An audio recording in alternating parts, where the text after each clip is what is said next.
All right, so a lot just happened, right? And a couple days ago, I said the Spurs should not be prioritizing De'Aaron Fox. Hopefully you guys believe me when I say, if I knew this is all it would take, yeah, go get De'Aaron Fox. And when you read the report and how it looks like the Kings just like fleeced everybody, but when you really break it down, that Hornets pick is really a second round pick. 2027 Spurs should be a bad pick. 2031 Timberwolves, who knows, right? In 3 seconds. But an overall, a good deal in my opinion when you look at the situation they were in. They got an all-star back. They got at least 2 real first round picks. But where I'm a little bit lost is the Bulls, right? Correct me if I'm wrong, but the Bulls getting their 2025 pick, it was top 10 protected, but that means they needed to finish in the top 10 to keep their pick. So now it allows them to maybe try to win more.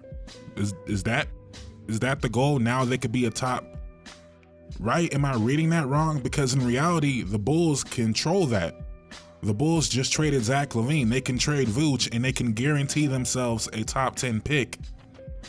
But you traded Zach Lavine and got the protections off your pick, but you made yourself a worse team, making it more likely you didn't need to get those protections off.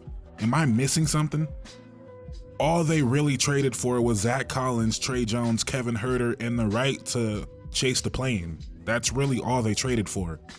So I don't get that unless I'm completely missing that.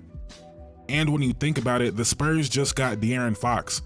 The Spurs are one of those teams that are on your heels in terms of that draft pick. The Spurs are right now would have the 11th pick, right? Pre-lottery. So now you made it even less likely that you would be outside of the top 10. I'm not sure what's going on there. All the Bulls really did was a salary dump, and you didn't even get expiring deals, at least not in the case of Zach Collins. So I'm a little bit perplexed by that. But obviously, if I knew the Kings would not have to give up Castle, would not have to give up their Hawks pick, it would not have to give up their own pick this year. The Spurs might walk away with De'Aaron Fox, a top 10 pick this year from the Hawks, and their own pick might be, 15, 16, whatever the case may be.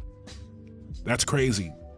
Now from the Kings side of things, right, those picks are not great, but you have Zach Lavine, and I just don't think the idea is to have Zach Lavine, Malik Monk, and DeMar DeRozan. 3 really shooting guards, right? I know DeMar doesn't play shooting guard really anymore, but 3 shooting guards, that can't be the way you allocate your resources. So is another move coming from them? Is Malik Monk on the move? Is DeMar DeRozan on the move? I don't know. Maybe they feel like they got out of Kevin Huerter, but you got Devin Carter as well, who needs to play. You got Keon Ellis. You got 5 shooting guards. Zach Lavine, Malik Monk, DeMar DeRozan, Keon Ellis, and Devin Carter. Really 5 shooting guards. I feel like there has to be another move coming from them.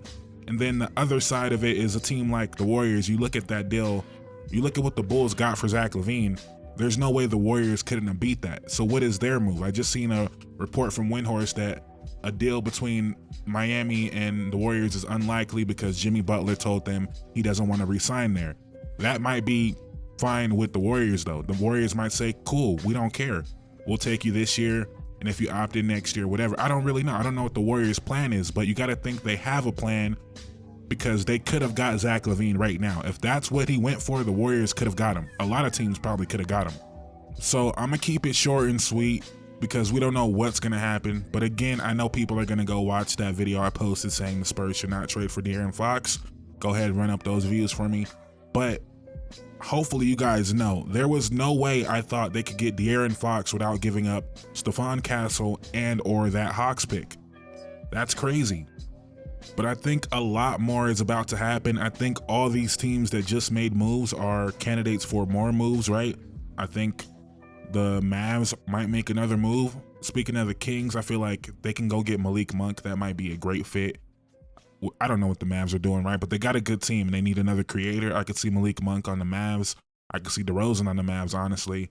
I think the Lakers, we know they're going to make another move. They need a big.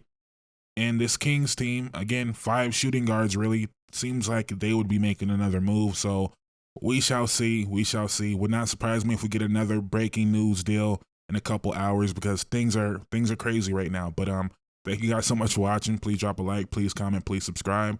I would greatly appreciate it. I'm out. Peace.